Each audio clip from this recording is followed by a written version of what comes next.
Welcome officers. என்னோட சேனலை பார்க்குற எல்லாருக்குமே ரொம்பவுமே நன்றிங்க. நம்மளோட சேனலில் ஜென்ரல் இங்கிலீஷ்க்கான கிராமர் டாபிக்ஸ் தாங்க இப்போதைக்கு நம்ம பார்த்துட்ருக்கோம். நேற்று ஒரு வீடியோ போட்டிருப்போம், அதில் டைப்ஸ் ஆஃப் சென்டென்சஸ் போட்டிருப்போம். பார்க்காதவங்க கண்டிப்பாக போய் அதை பார்த்துட்டு வாங்க. இது வந்து full and full exam point of வியூவில் definitions and examples and book back exercise தாங்க பார்த்துட்ருக்கோம். ஸோ கண்டிப்பாக இதை நீங்கள் புரிஞ்சுக்கிட்டிங்கன்னா கொஸ்டின்ஸ் எப்படி கேட்டாலும் நம்மளால ஈஸியாக ஆன்சர் பண்ண முடியும். சரிங்களா? ஸோ நம்மளோட சேனல் க்ரோத்துக்காக ஒரு லைக் அண்ட் சப்ஸ்கிரைப் பண்ணிக்கோங்க. இன்னைக்கு நம்ம என்ன வீடியோ பார்க்க போறோம் அப்படின்னு பார்த்தீங்கன்னா, கிராமர் ரிவிஷன்ல செகண்ட் டாபிக்கான பார்ட்ஸ் ஆஃப் ஸ்பீச் மட்டும்தாங்க பார்க்க போறோம். ஸோ இதுல பார்ட்ஸ் ஆஃப் ஸ்பீச் எத்தனை இருக்கு, அதுக்கான டெஃபினிஷன் என்னன்றத பார்க்க போறோம். நெக்ஸ்ட் வீடியோல ஒவ்வொன்றுத்துக்கான டைப்ஸ் என்னென்ன, அதுக்கான புக் பேக் எக்ஸசைஸ் என்னென்ன இருக்கு அப்படின்றத நெக்ஸ்ட் வீடியோல நம்ம பார்க்கலாம். இப்ப வாங்க வீடியோக்குள்ள போகலாம். ஸோ இப்போ நம்ம பார்க்கலாங்க பார்ட்ஸ் ஆஃப் ஸ்பீச். கிராமர்ல நம்ம இதான் முதல் டாபிக், பார்ட்ஸ் ஆஃப் ஸ்பீச். எப்படி வந்து ஹியூமன் பாடிக்கு நிறைய பார்ட்ஸ்லாம் இருக்கு இல்லையா, அந்த ஹியூமன் பாடி இயங்குறதுக்கு அந்த மாதிரி ஒரு சென்டென்ஸ் வந்து செயல்படுறதுக்கு முக்கியமானது இந்த பார்ட்ஸ் ஆஃப் ஸ்பீச் அப்படின்னு தான் சொல்லுவாங்க. இங்கிலீஷ் கிராமர்ல எத்தனை பார்ட்ஸ் ஆஃப் ஸ்பீச் இருக்கு அப்படின்னு பார்த்தீங்கன்னா கிட்டத்தட்ட 8 பார்ட்ஸ் ஆஃப் ஸ்பீச் இருக்கு. ஸோ ஒவ்வொரு சென்டென்ஸ்லையும் கண்டிப்பாக இதில் ஒரு 2-3 வந்து கண்டிப்பாக இருக்கும், சில டைம்ஸ் 4 to 5 கூட இருக்கலாம். ஸோ என்னென்ன இருக்கு, இந்த 8ஐயும் கண்டிப்பாக ஞாபகம் வச்சுக்கோங்க. என்னென்ன இருக்குன்னு பாருங்க. First noun. நவுன்னா என்னன்னு சொல்றாங்கன்னா பெயர் சொல் அப்படின்னு சொல்றாங்க. Next pronoun. ப்ரனவுன்னா என்னன்னா பிரதி பெயர்கள். அதாவது இந்த நவுன் இருக்க வேண்டிய இடத்துல நம்ம வந்து ஒரு வேர்டை யூஸ் பண்றோம்னா அதுதான் நம்ம என்னன்னு சொல்றாங்கன்னா ப்ரனவுன் அப்படின்னு சொல்லிட்டு சொல்றாங்க. நெக்ஸ்ட் என்னன்னா வெர்ப். வெர்ப்னா ஒரு வினையை செய்யறது, அப்ப அது வினை சொல் அப்படின்னு அர்த்தம். நெக்ஸ்ட் என்ன சொல்லிருக்காங்கன்னா அட்வர்ப். அட்வர்ப்னா வினை உரிச்சொல் அப்படின்னு அர்த்தம். அடுத்தது அட்ஜெக்டிவ். அட்ஜெக்டிவ்னா பெயரடை அப்படின்னு சொல்றாங்க. ப்ரெபோசிஷன்னா முன்னிலை சொல் அப்படின்னு சொல்றாங்க. கன்ஜங்ஷனுக்கும் இன்டர்ஜெக்ஷனுக்கும் இடைச்சொல். ஒரு 2 சென்டென்ஸை கனெக்ட் பண்றதுக்காக யூஸ் பண்ற வேர்ட் தான் கன்ஜங்ஷனும் இன்டர்ஜெக்ஷனும். ஸோ இந்த 8 தாங்க இங்கிலீஷ் கிராமர்ல பார்ட்ஸ் ஆஃப் ஸ்பீச் அப்படின்னு சொல்லிட்டு சொல்றாங்க. அதுல ஃபர்ஸ்ட் நம்ம என்ன பார்க்க போறோம்னா நவுன். நவுன்னா உங்களுக்கு சொன்ன இல்லையா பெயர் சொல், அதுக்கான டெஃபினிஷன் என்னன்னு பாருங்க. It is a word used as the name of a person, place, animal or thing. ஒரு நபரை குறிக்கிறதுக்காகவோ இல்ல ஒரு பிளேஸோட நேமை குறிக்கிறதுக்காகவோ இல்ல அனிமலோட நேமை குறிக்கலாம், இல்ல பிளான்ஸோட நேம் குறிக்கலாம், இல்ல ஒரு திங்கோட பொருளோட நேம் குறிக்கலாம். அந்த நேம்ஸ் எல்லாத்தையுமே நம்ம என்னன்னு சொல்லுவோம்னு பாத்தீங்கன்னா கிராமர்ல நவுன்னு சொல்லுவோம். அதுக்கான எக்ஸாம்பிள்ஸ் பாருங்க. இப்ப பர்சன், அதுக்கு நான் ஒரு எக்ஸாம்பிள் கொடுத்துருக்கேன். இப்ப ரம்யா இருக்கலாம், இல்ல உங்க பேரா இருக்கலாம், இதெல்லாமே நவுன் தான். பிளேஸ் அப்படின்னோடனே சென்னை. அடுத்து ஒரு திங் பொருள் அப்படின்னோடனே லேப்டாப், கம்ப்யூட்டர், எது வேணா இருக்கலாம். ஒரு அனிமல் அப்படின்னும் போது கேட். ஸோ எல்லாத்துடைய பேரையும் குறிக்குது இல்லையா, இதை தான் நம்ம கிராமர்ல என்னன்னு சொல்றோம்னு பாத்தீங்கன்னா நவுன், பெயர் சொல் அப்படின்னு சொல்றோம். ஸோ நெக்ஸ்ட் பாருங்க. நெக்ஸ்ட் என்னன்னா ப்ரனவுன் அண்ட் வெர்ப். இது ரெண்டும் பார்க்க போறோம். ஃபர்ஸ்ட் ப்ரனவுன்னா என்ன அப்படின்னு பாருங்க. It is a word use instead of a noun. நான் தமிழ்ல சொன்னேன், பிரதி பெயர்கள். அதாவது ஒரு நவுன் இருக்க வேண்டிய இடத்துல நம்ம ப்ரனவுன் யூஸ் பண்ணலாம் அப்படின்னு சொல்லிட்டு. ஃபார் எக்ஸாம்பிள் இப்ப பாத்தீங்கன்னா Raju is a good bye, Raju is a kind hearted person அப்படின்னு ராஜுன்னு எல்லா இடத்துலயும் ராஜுன்னு சொல்றதுக்கு பதிலா அவன் அப்படின்னு தமிழ்ல நம்ம சொல்லுவோம் இல்லையா, அதுதான் என்னன்னா இந்த ஹீ, அவன் அப்படின்ற பதில் ஹீ போட்டுக்கலாம். அந்த ப்ரொனவுன்னா 2 டைப்ஸ்ங்க. அதாவது சப்ஜெக்ட் பொசிஷன்ல ஒரு மாதிரி வரும், ஆப்ஜெக்ட் ஏரியால ஒரு மாதிரி வரும். இது வந்து நம்மளுக்கு ஆக்டிவ் அண்ட் பாசிவ் எல்லாம் சேஞ்ச் பண்ணும்போது இந்த ஆப்ஜெக்ட் ப்ரொனவுன்ஸ் எல்லாம் நம்மளுக்கு தேவைப்படும். சப்ஜெக்ட் பிளேஸ்ல வரும்போது ஐயா இருக்கிறது ஆப்ஜெக்ட் பிளேஸ்ல வரும்போது மீயா மாறும். அதே மாதிரி we changed into us. You வந்து அப்படியே தாங்க இருக்கும் யூ. அதுவே ஹீ வந்து ஹிம்மா மாறும். ஷீ வந்து ஹர்ரா மாறும். இட்டாவே தாங்க இருக்கும்.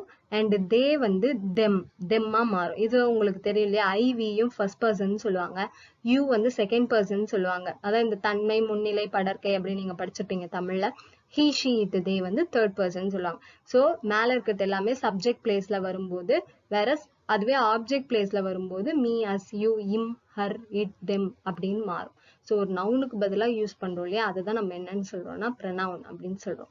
நெக்ஸ்ட் நம்ம என்ன பார்க்க போறோம்னா வெர்ப். வெர்ப்னா என்ன, வினைச்சொல். அப்ப என்ன டெஃபினேஷன் கொடுத்துருக்காங்க பாருங்க. It is a word use to express an action or state அப்படின்னு சொல்றாங்க. அதாவது ஒரு ஆக்ஷன், ஒருத்தர் ஒரு ஆக்ஷன் செய்யறாரு இல்லையா, ஒரு வினையை செய்யறாரு இல்லையா, அதுதான் என்னன்னு சொல்றாங்கன்னா வெர்ப் அப்படின்னு சொல்லிட்டு சொல்றாங்க. எக்ஸாம்பிள்ல பாருங்க, come, read, speak, right, learn. அது மட்டும் இல்லாம இது எல்லாமே வந்து வினையை செய்யறது. இது எல்லாமே ஸ்டேட், அதாவது வந்துட்டு இந்த be form verbs, have form verbs அதெல்லாம் சொல்லுவாங்க இல்லையா, வாஸ், வேர், அது எல்லாமே வந்துட்டு இதுல வரும், நம்மளுக்கு ஆக்ஸிலரி வேர்ப்ஸ்ல வரும். ஓகேங்களா? ஸோ வினைச்சொல்னா இதான். ஸோ நெக்ஸ்ட் நம்ம என்ன பார்க்க போறோம்னு பாருங்க, adverb and adjective. So adverb அப்படின்னா என்னன்னு பாருங்க, it is a word that describes or modifies a verb, an adjective or another adverb அப்படின்னு. இப்போ ஒரு வேர்பை டிஸ்கிரைப் பண்ணி சொல்றதுக்காக நம்ம சில வார்த்தைகள்லாம் யூஸ் பண்றோம். அதுதான் நம்ம என்னன்னு சொல்றோம்னா அட்வர்ப் அப்படின்னு சொல்றோம். ஆட் பிளஸ் வேர்ப், வேர்பை ஆட் பண்ணி சொல்றோம். ஓகேங்களா? அப்படி ஞாபகம் வச்சுக்கோங்க. ஒரு வேர்பை இன்னுமுமே ஆட் பண்ணி சொல்றோம். என்ன எல்லாம் ஆட் பண்றோம் அப்படின்னு பாத்தீங்கன்னா அது வேர்ட்ஸ் கொடுத்துருக்காங்க பாருங்க. Very, beautifully, cleverly, quickly, quiet, never, often. So ஒரு வினை செய்யறாங்க இல்லையா, அதை இன்னுமுமே மிகைப்படுத்தி சொல்றதுக்காக யூஸ் பண்றதுதான் என்னன்னா அட்வர்ப் அப்படின்னு சொல்றாங்க. நெக்ஸ்ட் என்ன பார்க்க போறோம்னு பாருங்க, அட்ஜெக்டிவ். அட்ஜெக்டிவ் அப்படின்னா it is a word that describes or modifies a noun. ரொம்ப ஈஸி. ஒரு வேர்பை டிஸ்கிரைப் பண்றது இல்ல மாடிஃபை பண்றதுன்னா அது அட்வர்பு. அதுவே ஒரு நவுனை டிஸ்கிரைப் பண்ணுது இல்ல மாடிஃபை பண்ணுது அப்படின்னா அதை நம்ம என்னன்னு சொல்லுவோம்னா அட்ஜெக்டிவ்னு சொல்லுவோம். ஸோ அதுக்கும் நம்மளுக்கு இந்த மாதிரி வார்த்தைகள் தான் வரும். Beautiful, intelligent, good, bad, clever, little, honest. நீங்க இந்த அட்ஜெக்டிவ்க்கும் அட்வர்புக்கும் எப்படி டிஃபரன்ஸ் கண்டுபிடிக்கணும்னா அது எதை மாடிஃபை பண்ணுது, நவுனை மாடிஃபை பண்ணுதா இல்ல வேர்பை மாடிஃபை பண்ணுதா அப்படின்றத வச்சுதான் கொடுத்திருக்க வேர்டு வந்து அட்வர்பா அட்ஜெக்டிவா அப்படின்றத உங்களால ஐடென்டிஃபை பண்ண முடியும். நெக்ஸ்ட் என்ன பார்க்க போறோம் பாருங்க, ப்ரெபோசிஷன் அண்ட் கன்ஜங்ஷன். இந்த வேர்டுலயே உங்களுக்கு மீனிங் இருக்குங்க. ப்ரீ அப்படின்னா என்னன்னா பிஃபோர், before the position, அதாவது it is a word placed before a noun or a pronoun to show the relation of a noun or pronoun to something else. ஒரு நவுனுக்கோ இல்ல ப்ரொனவுனுக்கோ முன்னாடி வர வார்த்தை தான் ப்ரிப்போசிஷன். அது எதுக்காக வருதுன்னா அந்த நவுனுக்கோ இல்ல ப்ரொனவுனுக்கோ பின்னாடி வர சிலவற்றையோட இது பண்ணி சொல்றதுக்காக, ரிலேஷனை வச்சு சொல்றதுக்காக தான் இந்த ப்ரெபோசிஷன் வருது அப்படின்னு சொல்லிட்டு சொல்றாங்க. எக்ஸாம்பிள் பாருங்க, in, of, at, on, by, for, from, out, to, up, with, about, into. இதெல்லாமே நீங்க சென்டென்ஸ்ல யூஸ் பண்ணும்போது உங்களுக்கு டிஃபரன்சியேஷன் தெரியும். நான் வேர்ட்ஸ் சும்மா காட்டுறேன். மேபி எக்ஸாம்பிள் இருக்க இந்த வார்த்தைகள் எல்லாம் கொடுத்துட்டு கூட இது எதுக்கு ரிலேட்டடான வேர்ட்ஸ்ன்னு எக்ஸாம்ல கேட்கலாம். சரிங்களா?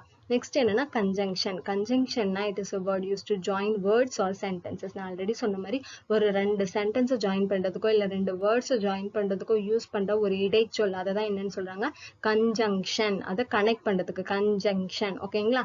எக்ஸாம்பிள் என்ன சொல்றாங்க பாருங்க, and, but, because, also, still, if, as, before, தோ, நெய்தர், நார், so that, either or. இது எல்லாமே கன்ஜங்ஷன்ல வரும்.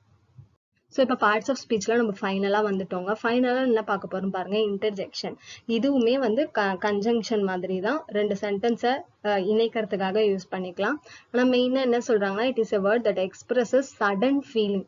ஒரு சடன் ஃபீலிங்கை சொல்றதுக்காக நம்ம யூஸ் பண்றோம். மேக்ஸிமம் இதை வந்து எக்ஸ்கிளமேஷன் சென்டென்சஸ்ல நம்ம யூஸ் பண்ணுவோம். சரிங்களா? டைப்ஸ் ஆஃப் சென்டென்சஸ் நம்ம ப்ரீவியஸ் வீடியோல பார்த்தோம் இல்லையா? இப்போ அலாஸ், வாவ், ஹுரே, ஹோ, அலோ, அஹா, ஹஷ், பிராவோ.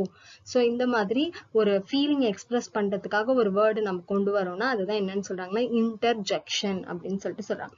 இப்போ சில எக்ஸசைசஸ் வந்து நம்ம பார்க்கலாம். எப்படி எல்லாம் நம்மளுக்கு கேட்பாங்கன்னா, இப்போ 4 கொடுத்துருக்காங்க பாருங்களேன். ஃபர்ஸ்ட் என்ன கேட்கறாங்க, ஷி வென்ட் டு மார்க்கெட். அதுல வென்ட் அப்படின்றது என்னன்றத கேட்கலாம் நம்மளுக்கு ஆப்ஷன்ஸ் கொடுத்துட்டு. அப்ப இங்க வென்ட் அப்படின்றது என்ன அப்படின்னு பாத்தீங்கன்னா verb. இது வந்து நம்மளுக்கு ஒரு verb அப்படின்னு சொல்லிட்டு சொல்றாங்க. சோ ஏன்னா இது உங்களுக்கு தெரியும் இல்லையா, இப்ப முதல்ல இருக்கிறது சப்ஜெக்ட். ஓகேங்களா? சப்ஜெக்ட். ஆனா இது வந்து ப்ரொனவுன்ல வரும், ஏன்னா ஷீ அப்படின்னு சொல்லியிருக்காங்க. So vent, she went to market. அவ எங்க போனா, அவ மார்க்கெட்டுக்கு போயிருக்கா. அப்ப ஒரு செயலை செஞ்சிருக்கா, இதான் வினை. அப்ப அது வந்து verb அப்படின்னு சொல்றாங்க. இப்ப செகண்ட் பாருங்க, Raju is my friend, he is playing football. அப்ப இங்க இந்த ஹி என்ன அப்படின்னு கேக்குறாங்க. நான் ஆல்ரெடி சொன்னேன், இப்ப ராஜு அப்படின்றத திருப்பி இங்க ராஜுன்னு போட்டாதான் அது நவுன். ஆனா ராஜுக்கு பதில் நம்ம ஹி போடுறோம் அப்படின்னா அதை நான் என்னன்னு சொன்னேன்னா it is known as pronoun. ஓகேங்களா? ஒரு நவுனுக்கு பதிலா ஒரு இடத்துல நம்ம யூஸ் பண்ற வேர்ட்ஸ் தான் நம்ம என்னன்னு சொல்லுவோம் அப்படின்னு பாத்தீங்கன்னா ப்ரொனவுன். ஹேண்ட் ரைட்டிங் கொஞ்சம் இது பண்ணிக்கோங்க, அது கர்சர்ல அப்படி எழுதுறதுனால தெரியுது. ஓகேங்களா? There is a mouse underneath the piano அப்படின்னு சொல்றாங்க. சோ இங்க அண்டர்நீத் அப்படின்றது என்ன அப்படின்னு சொல்றாங்கன்னா ப்ரெபோசிஷன் அப்படின்னு சொல்லிட்டு சொல்றாங்க. சரிங்களா? Although she is poor, she is happy அப்படின்னு சொல்றாங்க. அப்ப இங்க இது அல்தோ அப்படின்றது என்னன்னா கன்ஜங்ஷன். ஏன்னா ரெண்டு சென்டென்ஸை வந்துட்டு இணைக்கிறதுக்காக ஒரு இது பண்ண. இப்ப இதை எடுத்துட்டீங்கன்னா அல்தோ எடுத்துட்டீங்கன்னு வச்சுங்களேன், ஷீ இஸ் புவர்ன்றது ஒரு தனி சென்டென்ஸ், ஷீ இஸ் ஹாப்பின்றது தனி சென்டென்ஸ். அப்ப இது ரெண்டுத்தையும் இணைக்கிறதுக்காக ஒரு வேர்டு வந்திருக்கு இல்லையா, அல்தோ. அப்ப இதுதான் என்னன்னா கன்ஜங்ஷன். ஸோ ஆஃபீஸர்ஸ் இந்த வீடியோ உங்களுக்கு யூஸ்ஃபுல்லாக இருந்திருக்கும்னு நான் நம்புறேன். ஸோ இது வந்து பேசிக் தாங்க. இதுலேருந்து தான் நம்ம இதுக்கப்புறம் நவுனோட டைப்ஸ் என்ன, ப்ரொனவுன்னா என்ன, வேர்போட டைப்ஸ் என்ன அப்படின்றத பார்க்கலாம். ஃபர்ஸ்ட் வந்து பேசிக் தெரிஞ்சுக்கிட்டா மட்டும்தான் உங்களுக்கு அதை அண்டர்ஸ்டாண்ட் பண்ணிக்க முடியும். அதுக்காக தான் இந்த வீடியோ நான் போட்டிருக்கேன்.